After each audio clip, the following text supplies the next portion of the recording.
Pride and Prejudice by Jane Austen, Chapter 44. Elizabeth had settled it that Mr. Darcy would bring his sister to visit her the very day after her reaching Pemberley, and was consequently resolved not to be out of sight of the inn the whole of that morning. But her conclusion was false, for on the very morning after their own arrival at Lambton, these visitors came.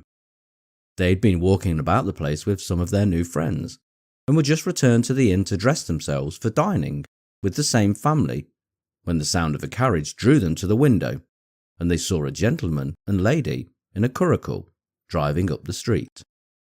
Elizabeth, immediately recognising the livery, guessed what it meant, and imparted no small degree of surprise to her relations by acquainting them with the honour which she expected. Her uncle and aunt were all amazement, and the embarrassment of her manner as she spoke joined to the circumstance itself, and many of the circumstances of the preceding day opened to them a new idea on the business.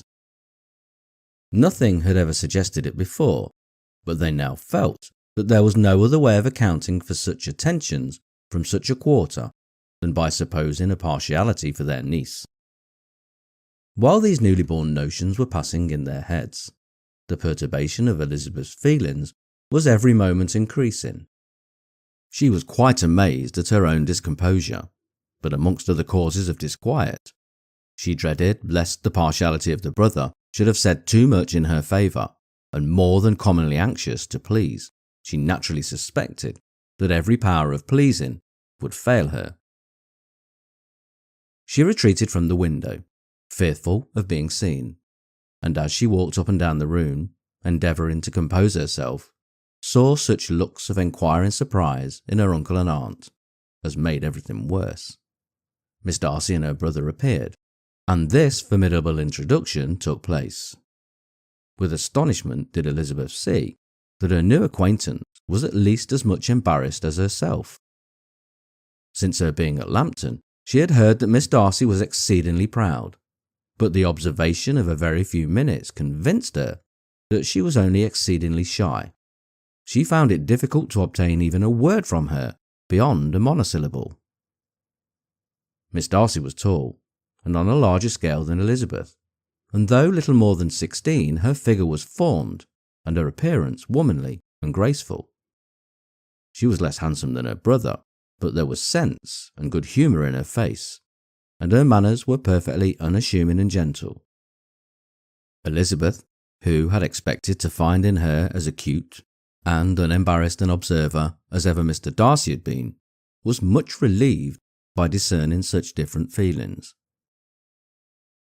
They had not been long together before Darcy told her that Bingley was also coming to wait on her, and she had barely time to express her satisfaction and prepare for such a visitor when Bingley's quick step was heard on the stairs, and in a moment he entered the room. All Elizabeth's anger against him had been long done away, but, had she still felt any, it could hardly have stood its ground against the unaffected cordiality with which he expressed himself on seeing her again. He inquired, in a friendly though general way, after her family, and looked and spoke with the same good-humoured ease that he had ever done. To Mr. and Mrs. Gardiner, he was scarcely a less interesting personage than to herself. They had long wished to see him. The whole party before them, indeed, excited a lively attention. The suspicions which had just arisen of Mr. Darcy and their niece directed their observation towards each with an earnest, though guarded, enquiry, and they soon drew from those enquiries the full conviction that one of them at least knew what it was to love. Of the lady's sensations they remained a little in doubt, but that the gentleman was overflowing with admiration was evident enough. Elizabeth, on her side, had much to do. She wanted to ascertain the feelings of each of her visitors. She wanted to compose her own, and to make herself agreeable to all, and in the latter object, where she feared most to fail, she was most sure of success, for those to whom she endeavoured to give pleasure were prepossessed in her favour. Bingley was ready, Georgiana was eager, and Darcy determined to be pleased. In seeing Bingley, her thoughts naturally flew to her sister, and oh, how ardently did she long to know whether any of his were directed in a like manner. Sometimes she could fancy that he talked less than on former occasions, and once or twice pleased herself with the notion that as he looked at her, he was trying to trace a resemblance. But though this might be imaginary, she could not be deceived as to his behaviour to Miss Darcy, who had been set up as a rival of Jane. No look appeared on either side that spoke particular regard. Nothing occurred between them that could justify the hopes of his sister. On this point she was soon satisfied, and 2 or 3 little circumstances occurred ere they parted, which, in her anxious interpretation, denoted a recollection of Jane, not untinctured by tenderness, and a wish of saying more that might lead to the mention of her had he dared. He observed to her, at a moment when the others were talking together, and in a tone which had something of real regret, that it was a very long time since he had the pleasure of seeing her, and before she could reply he added, "It is above 8 months. We have not met since the 26th of November, when we were all dancing together at Netherfield." Elizabeth was pleased to find his memory so exact, and he afterwards took occasion to ask her, when unattended to by any of the rest, whether all her sisters were at Longbourn. There was not much in the question, nor in the preceding remark, but there was a look and a manner which gave them meaning. It was not often that she could turn her eyes on Mr. Darcy himself, but whenever she did catch a glimpse, she saw an expression of general complacence, and in all that he said, she heard an accent so far removed from hauteur or disdain of his companions as convinced her that the improvement of manners which she had witnessed yesterday, however temporary its existence might prove, had at least outlived one day. When she saw him thus seeking the acquaintance and courting the good opinion of people, with whom any intercourse a few months ago would have been a disgrace, when she saw him thus civil, not only to herself, but to the very relations whom he had openly disdained, and recollected their last lively scene in Hunsford Parsonage, the difference, the change, was so great, and struck so forcibly on her mind, that she could hardly restrain her astonishment from being visible. Never, even in the company of his dear friends at Netherfield, or his dignified relations at Rosings, had she seen him so desirous to please, so free from self-consequence, or unbending reserve as now, when no importance could result from the success of his endeavours, and when even the acquaintance of those to whom his attentions were addressed would draw down the ridicule and censure of the ladies both at Netherfield and Rosings. Their visitors stayed with them above half an hour, and when they arose to depart, Mr. Darcy called on his sister to join him in expressing their wish of seeing Mr. and Mrs. Gardiner and Miss Bennet to dinner at Pemberley before they left the country. Miss Darcy, though with a diffidence which marked her a little in the habit of giving invitations, readily obeyed. Mrs. Gardiner looked at her niece, desirous of knowing how she, whom the invitation most concerned, felt disposed as to its acceptance, but Elizabeth had turned away her head. Presuming, however, that this studied avoidance spoke rather a momentary embarrassment than any dislike of the proposal, and seeing in her husband, who was fond of society, a perfect willingness to accept it, she ventured to engage for her attendance, and the day after the next was fixed on. Bingley expressed great pleasure in the certainty of seeing Elizabeth again, having still a great deal to say to her, and many enquiries to make after all their Hertfordshire friends.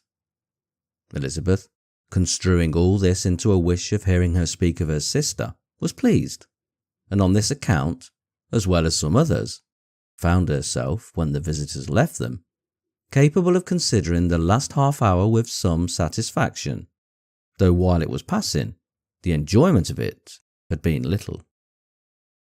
Eager to be alone, and fearful of enquiries or hints from her uncle and aunt, she stayed with them only long enough to hear their favourable opinion of Bingley, and then hurried away to dress.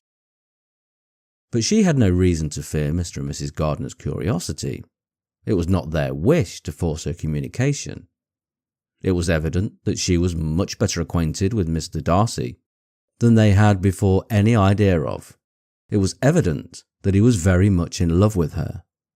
They saw much to interest, but nothing to justify inquiry. Of Mr. Darcy, it was now a matter of anxiety to think well, and, as far as their acquaintance reached, there was no fault to find. They could not be untouched by his politeness, and had they drawn his character from their own feelings and his servant's report, without any reference to any other account, the circle in Hertfordshire to which he was known would not have recognised it for Mr. Darcy. There was now an interest, however, in believing their housekeeper, and they soon became sensible that the authority of a servant who had known him since he was 4 years old, and whose manners indicated respectability, was not to be hastily rejected. Neither had anything occurred in their intelligence of their Lambton friends that could materially lessen its weight. They had nothing to accuse him of but pride. Pride he probably had, and if not, it would certainly be imputed by the inhabitants of a small market town where the family did not visit. It was acknowledged, however, that he was a liberal man and did much good among the poor. With respect to Wickham, the travellers soon found that he was not held there in much estimation.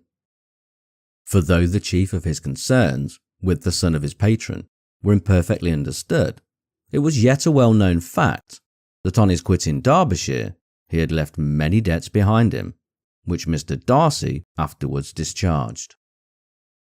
As for Elizabeth, her thoughts were at Pemberley this evening more than the last, and the evening, though as it passed it seemed long, was not long enough to determine her feelings towards one in that mansion, and she lay awake 2 whole hours, endeavouring to make them out.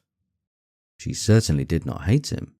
No, hatred had vanished long ago, and she had almost as long been ashamed of ever feeling a dislike against him that could be so called. The respect created by the conviction of his valuable qualities, though at first unwillingly admitted, had for some time ceased to be repugnant to her feelings, and it was now heightened into somewhat of a friendlier nature by the testimony so highly in his favour, and bringing forward his disposition in so amiable a light, which yesterday had produced. But above all, above respect and esteem, there was a motive within her of goodwill which could not be overlooked. It was gratitude. Gratitude, not merely for having once loved her, but for loving her still well enough to forgive all the petulance and acrimony of her manner in rejecting him, and all the unjust accusations accompanying her rejection. He, who she had been persuaded would avoid her as his greatest enemy, seemed on this accidental meeting most eager to persevere the acquaintance, and without any indelicate display of regard, or any peculiarity of manner where their 2 selves only were concerned, was soliciting the good opinion of her friends and bent on making her known to his sister. Such a change in a man of so much pride excited not only astonishment, but gratitude. For to love, ardent love it must be attributed, and as such its impression on her was of a sort to be encouraged, as by no means unpleasing, though it could not be exactly defined. She respected, she esteemed, she was grateful to him, she felt a real interest in his welfare, and she only wanted to know how far she wished that welfare to depend upon herself, and how far it would be for the happiness of both that she should employ the power, which her fancy told her she still possessed, of bringing on the renewal of his addresses. It had been settled in the evening between the aunt and niece that such a striking civility as Miss Darcy's, in coming to them on the very day of her arrival at Pemberley, for she had reached it only to a late breakfast, ought to be imitated, though it could not be equalled by some exertion of politeness on their side, and, consequently, that it would be highly expedient to wait on her at Pemberley the following morning They were, therefore, to go. Elizabeth was pleased, though when she asked herself the reason, she had very little to say in reply. Mr. Gardiner left them soon after breakfast. Fishing scheme had been renewed the day before, and a positive engagement made of his meeting some of the gentlemen at Pemberley by noon.